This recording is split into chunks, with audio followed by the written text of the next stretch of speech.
তং সজীবম উপরে বসুন, উপরে বসুন। সাদ্বৈতং সাবধূতং হরিজন সহিতং কৃষ্ণ চৈতন্য দেবং শ্রী রাধা কৃষ্ণ পদাং সহগণ ললিতা শ্রী বিশাখান্বিতাংশ্চ বাঞ্ছা কল্পতরুভ্যশ্চ কৃপা সিন্ধুবেব চ পতিতানাং পাবনেভ্যো বৈষ্ণবেভ্যো নমো নমঃ।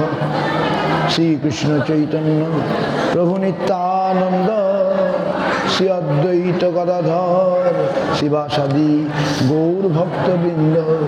হরে কৃষ্ণ কৃষ্ণ কৃষ্ণ হরে হরে, হরে রাম রাম রাম হরে হরে।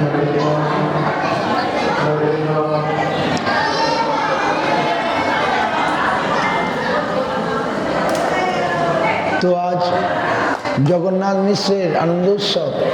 আমরা সকালে আলোচনা করেছি যে ভগবান অজ, তার জন্ম হয় না, কিন্তু তিনি নৃসিংহ অবতারে পর্যন্ত মৎস্য, কূর্ম, বরাহ, নৃসিংহ, তার কোনো পিতামাতা ছিল না। মহারাজ বললেন ভগবানের কূর্ম অবতার, মীন অবতার, কূর্ম অবতার, বরাহ অবতার, নৃসিংহ অবতার, কোনো পিতামাতা ছিল না। কিন্তু নৃসিংহ অবতারে যখন প্রহ্লাদ তার প্রিয় ভক্ত ভগবানের ক্রোড়দেশে কোলে বসল, তখন তার একটা বাৎসল্য স্নেহ জেগে উঠল। তো পিতার মতো স্নেহ, তখন তিনি ভাবলেন, মহারাজের মুখ থেকে শুনলাম যে পুত্র হয়ে যে মায়ের স্নেহ লাভ করা, পিতার স্নেহ লাভ করা, সেটা ভগবানের ইচ্ছা হলো। তার পরবর্তীকালে আমরা দেখছি ভগবান বিভিন্নভাবে তার যে পুত্র, কৃষ্ণ জন্মের মাধ্যমে তিনি পুত্র হয়ে গেলেন, নন্দ মহারাজ পিতা হয়ে গেলেন।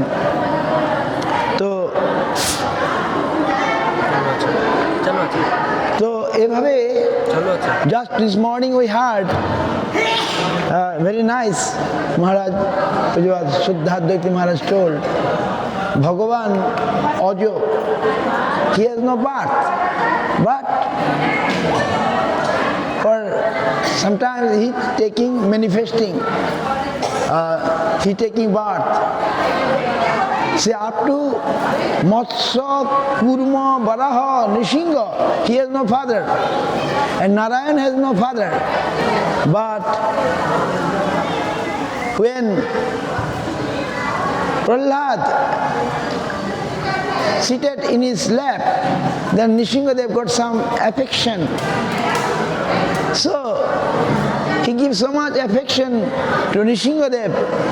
Then he wanted now to taste. Now as a fatherly affection come to him. Now he think, if I become a son, that Vatsala Ras, then he want to taste that. So after we see he become, after Nrisinghadev, he is just taking some avatar, he become his son. And Krishna avatar, he shown that he becomes son, and there is also some taste of Vatsala Ras. So Bhagavan লীলাময়, তিনি লীলা করেন। কলিযুগে তার অদ্ভুত অবতার, তিনি এবারে ভক্তরূপী ভগবান।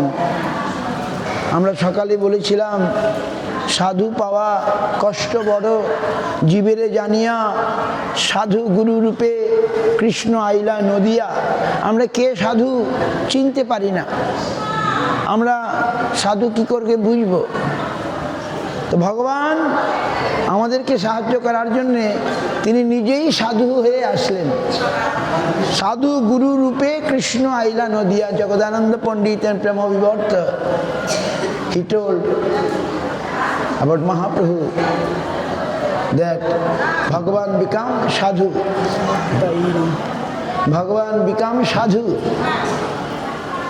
and that is the real sadhu. How will be the real sadhu?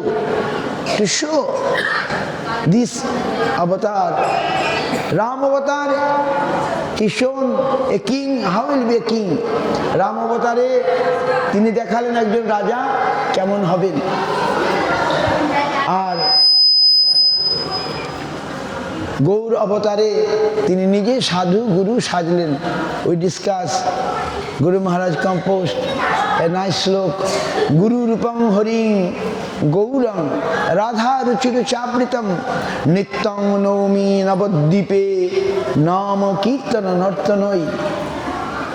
Lord become as Guru, Sadhu, Hari, Guru Rupam Haring Gauram Radha Ruchiru Chapritam. He took the mood of Radharani.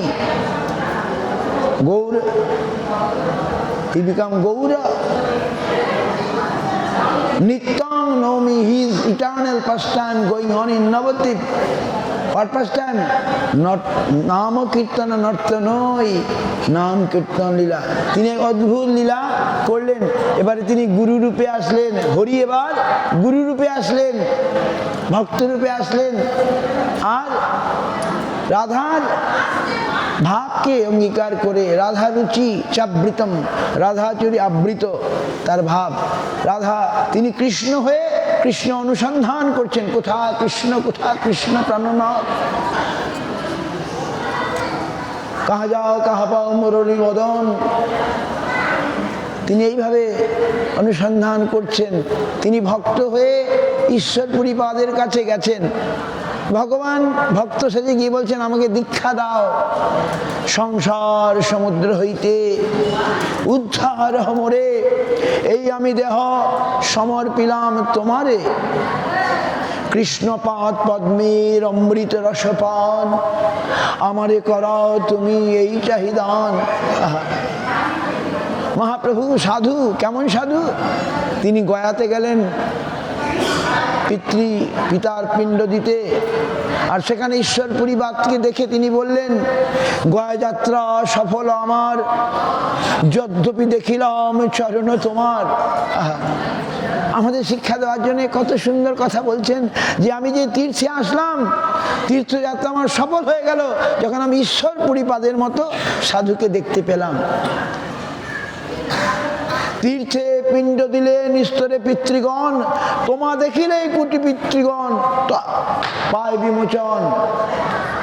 তোমাকে দেখলেই আমার পিতৃপুরুষ কোটি পিতৃ উদ্ধার হয়ে যাবে। এইরকম ভাবে তিনি বললেন। ঈশ্বরপুরী পাদ তো জানেন ভগবান এই আপনি আচরণ করে শিক্ষা দিচ্ছেন। তিনি নিজে শিষ্য হয়ে গেলেন, তিনি ভক্ত হয়ে গেলেন। তখন তিনি মন্ত্র গ্রহণ করলেন, দীক্ষা মন্ত্র গ্রহণ করলেন। আর যেই দীক্ষা মন্ত্র গ্রহণ করলেন তার পরিবর্তন হয়ে গেল। আগে উদ্ধত নিমাই, আগে পণ্ডিত নিমাই ছিলেন, তিনি যা করেন সর্বশ্রেষ্ঠ। এবারে তিনি হয়ে গেলেন ভক্ত নিমাই। তিনি নবদ্বীপে ফিরে আসলেন, আর শুধু কাঁদছেন, কোথায় কৃষ্ণ, কোথায় কৃষ্ণ। ভক্তগণ তারা দেখলে কি, আগে উদ্ধত নিমাই, এখন ভক্ত নিমাই, বৈষ্ণব নিমাই। তো এই হচ্ছে মহাপ্রভুর লীলা। এক কার্যে করেন প্রভু কার্য ৫-৭। নন্দ মহারাজ যেমন কৃষ্ণকে পেতে চেয়েছিলেন, তিনি কৃষ্ণকে পেয়েছেন। ভগবান সকল ভক্তের ইচ্ছা পূর্ণ করেন। যশোমতী মাইয়া তারা কিছু সাধনা করেছিলেন, তবে তো ভগবানকে পুত্র পেয়েছেন। তেমনি শচী মাতা, তারা ভগবানকে পাওয়ার তপস্যা করেছিলেন, ভগবান এসেন, একদিকে তাদের ইচ্ছা পূর্ণ করলেন, আবার তিনি অদ্বৈত আচার্যের ডাকে অবতীর্ণ হয়ে যুগধর্ম নাম সংকীর্তন প্রবর্তন করলেন। তাহলে আমরা তো হারিয়ে যাচ্ছি ধর্ম জগতে, কোন দিকে যাব, কোন মত নেব, কোনটা করবো, নাকি আমরা বিভ্রান্ত হয়ে যাচ্ছি। হাজারটা ধর্মের মত পথ নাকি। তো মহাভারতে আছে বেদা বিভিন্ন শীত বিভিন্ন নাশো মনির্যস্য মতং ন ভিন্নং ধর্মশতত্বং নিহিতং গুহায়াং মহাজন জনগতস্য পন্থা। বেদ বিভিন্ন, স্মৃতি শ্রুতি শাস্ত্র বিভিন্ন, নানা মুনি নানা মত। এক মুনি এটা বলবে তো আরেক মুনি এটা বলবে। কেউ কর্মী সাধু, জ্ঞানী সাধু, যোগী সাধু, তারা তাদের আলাদা মত, আলাদা পথ। এখন আমরা কোন পথে যাই? তখন মহাভারতে আছে, যুধিষ্ঠির মহারাজ বললেন ধর্মতত্ত্বং নিহিতং গুহায়াং, ধর্মের তত্ত্ব যেন পাহাড়ে পর্বতের গুহায় নিহিত, আমরা সেখানে প্রবেশ করতে পারছি না। তাহলে কি হবে? মহাজন জনগতস্য পন্থা, মহাজন তাদের অনুসরণ করতে হবে। কে মহাজন? ভাগবতে দ্বাদশ মহাজন আছেন। স্বয়ম্ভু ব্রহ্মা, ব্রহ্মা হচ্ছেন স্বয়ম্ভু, স্বয়ম্ভু নারদ শম্ভু। ব্রহ্মা একজন মহাজন, নারদ মহাজন, শিব মহাজন, কুমার কপিল মনু, ব্রহ্মার 4 কুমার কপিল মুনি, মনু, প্রহ্লাদ, জনক, ভীষ্ম, প্রহ্লাদ মহারাজ, জনক মহারাজ, ভীষ্ম মহারাজ, এরা সব মহাজন। বলি বৈয়াসকির বয়ম, বলি মহারাজ, বৈয়াসকি মানে সুখদেব, ব্যাসের পুত্র বৈয়াসকি সুখদেব, আর বয়ম আপনি যমরাজ, এই দ্বাদশ মহাজন। এই দ্বাদশ মহাজনকে আমরা দেখি সকলেই কৃষ্ণের ভক্ত। দ্বাদশ মহাজন সকলেই কৃষ্ণের কি চান বলুন? তারা কৃষ্ণের দিকেই পথ দেখিয়েছেন। পঞ্চমুখী রাম নাম গান্তি পুরারি, নারদ মুনি বাজায় বিনা রাধিকার মন নামে। ভীষ্ম কিভাবে কৃষ্ণের আরাধনা করেছেন, বলি মহারাজ কেমন বিষ্ণু বামন দেবের আরাধনা করেছেন, সকলেই বিষ্ণু ভক্ত। আর এবারে আমরা গানে গাই, তব নিজ জন কোন মহাজনে পাঠাইয়া দিলে তিনি। ভগবান আবার তার নিজজন মহাজন আমাদের কাছে কে? গৌরজন আমাদের কাছে মহাজন। মহাপ্রভু স্বয়ং ভগবান হয়ে তিনি মহাজন সেজেছেন, সাধু সেজেছেন। এইবারে তাকেই যারা সত্যি সত্যি ফলো করেন, অনুসরণ করেন, তারাও মহাজন। আমাদের গুরুবর্গণ মহাজন, প্রভুপাদ ভক্তিবিনোদ ঠাকুর, সচিব ভক্তিবিনোদ ঠাকুর, এরা সব মহাজন। আমরা তাদেরকে ফলো করছি, মানে গৌরাঙ্গ প্রভুর অনুসারী যারা, সত্যি সত্যি অনুসারী। তো সেটাই আমাদের পথ, এবং সেই পথটা কি? কলিযুগ ধর্ম হরিনাম সংকীর্তন। মহাপ্রভু এতদর্থে তিনি অবতীর্ণ হয়েছেন। তিনি সংকীর্তন ধর্মের দ্বারা, আমরা কালকে আলোচনা করেছি, খুব সহজে আমরা ভগবত আরাধনা করতে পারি। আমরা ধ্যান করতে পারবো না, যজ্ঞ করতে পারবো না, পূজাও করতে পারবো না, কিন্তু আমরা একবার ভগবানকে উচ্চস্বরে ডাকতে পারবো। এই যে আমরা কালকে সংকীর্তন করলাম, কত আনন্দ হলো। ভক্তরা সব এসছেন দূর দূরান্ত থেকে, মহারাজ এসছেন ফ্রান্স থেকে, এখন একটু মায়াপুরে গেছেন, আর অনেক তার শিষ্যরা এসছেন, তুর্কি থেকে এসছেন, তারপরে কি বলে রাশিয়া থেকে তো অনেক এসছেন। তো এইভাবে এইবার যুদ্ধ বিগ্রহ চলছে, অনেকে আসেন নাই, আমেরিকা থেকে এসছেন আমাদের। Anyone? I don't know. I don't want to take lengthy. Anyone see anything? Prabhu Keshapriya from America. You want to say some your experience or anything? So, এবং সকলে আসছেন এবং সেবা করছেন। আর আমাদের এই দেশীয় ভক্তরাও প্রচুর সেবা করেছেন। সেবার দ্বারাই আমরা ভগবানকে কাছে যেতে পারি। যখন একটা রাজার ঘরে একটা নাপিত ঢুকতে পারে, নাপিত ঢুকে সে রাজার মাথাকে এদিকে ঘুরাবে ওদিকে ঘুরাবে, কানে ধরবে, কেন? সে রাজার চুল কাটবে কি দাড়ি কামাবে। তাহলে সেবার জন্যে আমরা ভগবানের মন্দিরে প্রবেশ করতে পারি, নালে আমরা প্রবেশ করতে পারি না। তাহলে সেবাই হচ্ছে সবচেয়ে বড় ধর্ম। মহাপ্রভু নিজে ভক্ত হয়েও তিনি ভক্ত সেবা করেছেন। ভক্তের কাপড় কেচে দিচ্ছেন, ভক্তের ফুল তুলে দিচ্ছেন। শ্রীবাস পণ্ডিতাদি ভক্ত দেখলেই প্রণাম করছেন। ভক্ত আশীর্বাদ প্রভু শিরে করিল, ভক্ত আশীর্বাদে কৃষ্ণেতে ভক্তি হয়। মহাপ্রভু ভগবান হয়েও আমাদের শিক্ষা দেওয়ার জন্যে ভক্ত সেবা করছেন। আর শ্রীবাস পণ্ডিতাদি সকলে তাকে বলছেন হ্যাঁ, আর তারপরে আশীর্বাদ করছেন। কিন্তু যখন পণ্ডিত নিমাই, উদ্ধত নিমাই তখন বলছেন এ যদি আমাদের বৈষ্ণব হতো। আর গয়া থেকে ফিরে এসে তারা দেখলে নিমাই এখন শুধু কাঁদছে কৃষ্ণ কৃষ্ণ বলে। তখন বললেন যাক, গোত্র বাড়াউন কৃষ্ণ আমার সবাকার, আমাদের পরিবারটা বৃদ্ধি হোক। কৃষ্ণ নিমাই এবারে বৈষ্ণব হয়ে গেছে।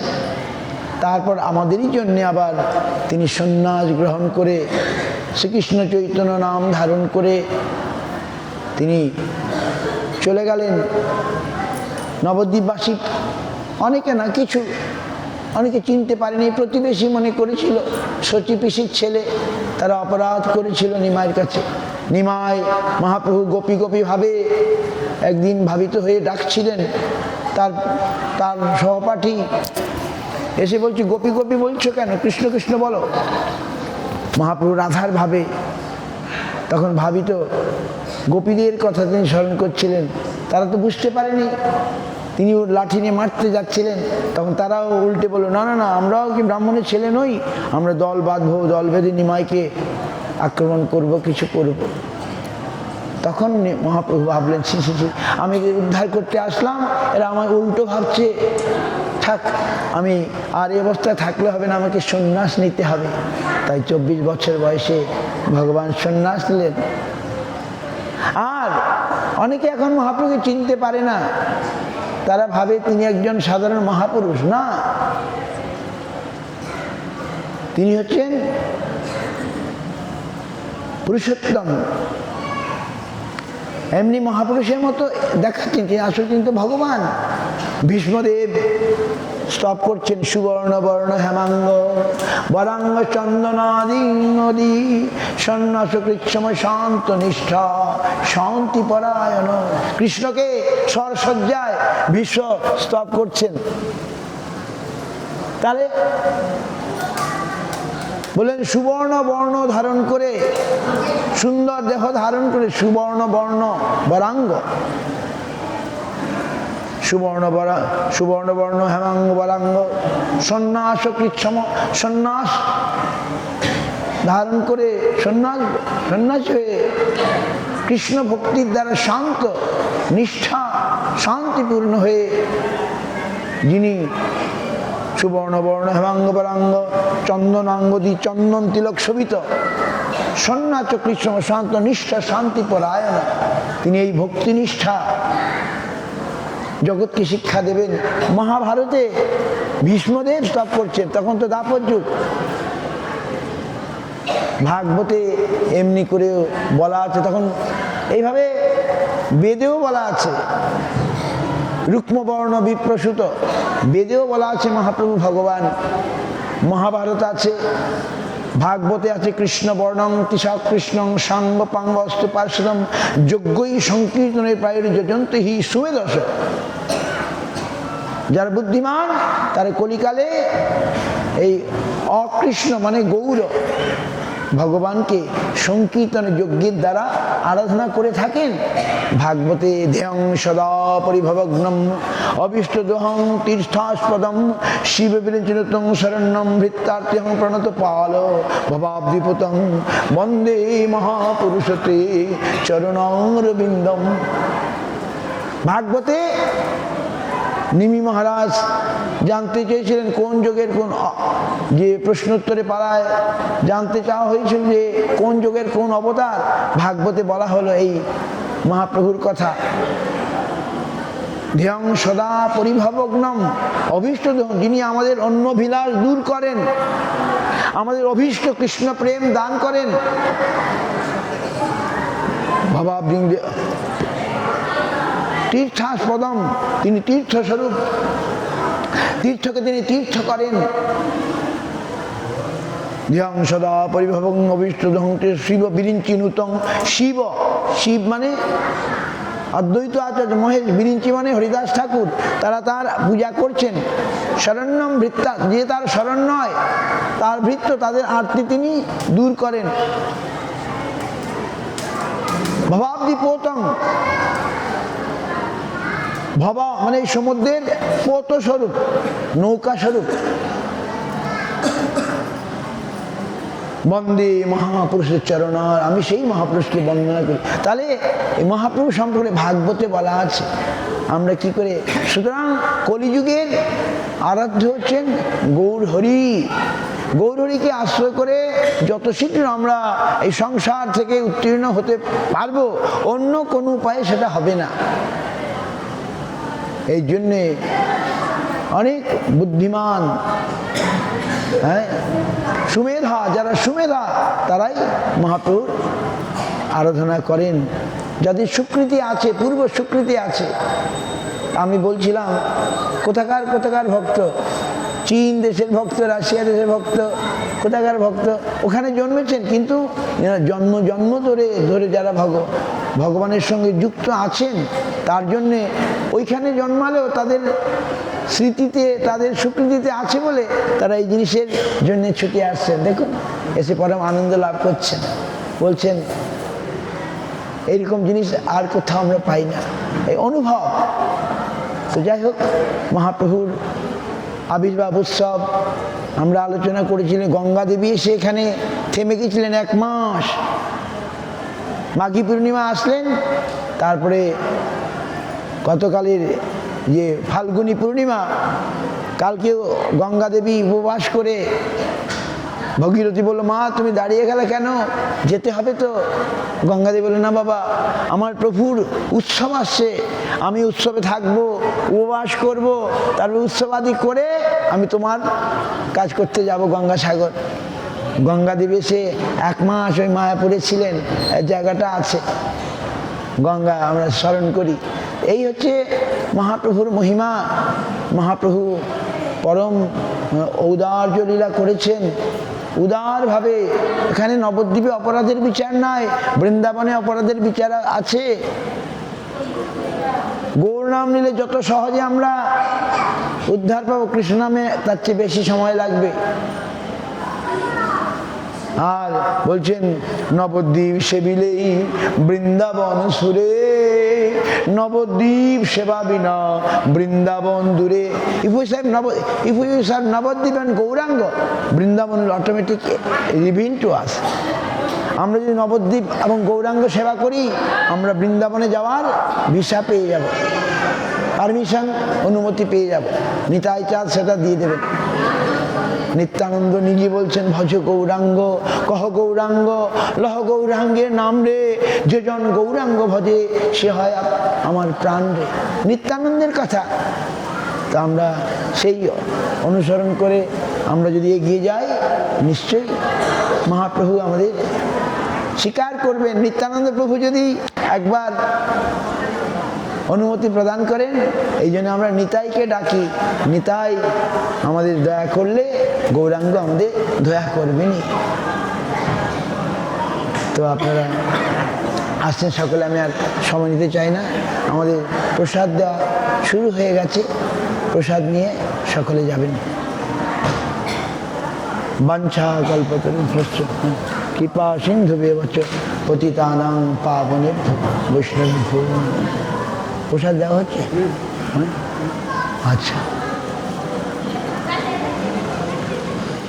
আমাদের ভক্তরাও সবাই চলে যাচ্ছেন, বিদায়ের পালা, সেটা দুঃখের। তবে আপনারা প্রসাদ নিয়ে যাবেন আর এখানে আসবেন। প্রতিদিনই তো মন্দিরে পাঠ কীর্তন হয়, এগুলো ভগবান দর্শন করতে আসবেন, এতে আমাদের মঙ্গল হবে। গৌ প্রমানন্দে হরি হরি। গুরু মহারাজ আপনি হরিকথা বলতে থাকুন, নাহলে প্রসাদের ওখানে গিয়ে ভিড় হবে। আরে কীর্তন কীর্তনের কীর্তন করুন। কীর্তন হোক, গুরু মহারাজ পাঠ করুক বা কীর্তন হোক, নাহলে ওখানে গিয়ে সবাই গিয়ে আর এখানে প্রসাদ আমাদের ভক্তরা তো থাকবে। হ্যাঁ, মানে এখানে আপনি হরিকথা বললে ভক্তরা থাকবে, আচ্ছা শ্রবণ করবে, তাহলে ভিড়টা কম হবে। ও বলছেন একটু এখানে বসতে, যে যে বেশ বসেছে উঠে গেলে আপনারা যাবেন, একটু কীর্তন করে আমরা মহামন্ত্র করে শেষ করব। হরে কৃষ্ণ কৃষ্ণ কৃষ্ণ হরে হরে, হরে রাম রাম রাম রাম হরে হরে, হরে কৃষ্ণ কৃষ্ণ কৃষ্ণ হরে হরে, হরে রাম হরে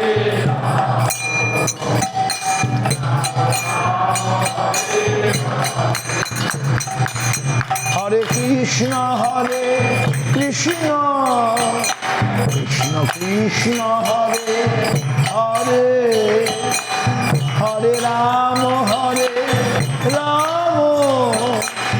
রাম রাম হরে